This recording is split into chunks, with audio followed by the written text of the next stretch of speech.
Hello, ito yung top 5 na sarap puntahan or kung gusto mo maging isang OFW, ito yung best countries, top 5 natin ng mga bansa ngayon 2025. Kaya pakinggan. Kaya kanya-kanya cheers tayo sa mga bansa kung saan man tayo naroroon. Top 5 is Canada. Hello sa mga nagiginaw dyan, sa mga nilalamig. Ang Canada kasi ay magandang puntahan kasi ang dami-daming opportunities kahit na malamig yung country na ito. At saka maganda yung health system. Kaya no wonder, ang dami-dami mga Pilipino na gusto pumunta sa bansang Canada. Top 4 is United Arab Emirates.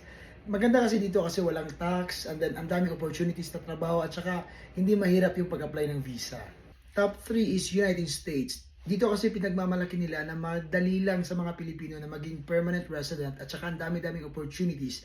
At saka guys, ang dami-daming mga Filipino na naninirahan sa bansang ito. Top 2 is Australia. Kasi ang Australia is maganda yung klima, ang daming job opportunities, ang daming mga Filipino, at saka welcoming yung mga Australians sa mga dayuhan nila. Kaya maraming mga Pilipino ang gustong pumunta. Not just Filipino, other na mga lahi na magtrabaho or mag-migrate sa Australia. Number 1 is United Kingdom. Dito kasi ang work-life balance is maganda at saka stable yung trabaho, maganda yung bansa nila, progressive, at saka ang dami-dami mga Filipino talaga. Kaya maraming mga opportunity talaga na binibigay ang bansang ito. Kaya ang dami-daming gustong pumunta sa UK.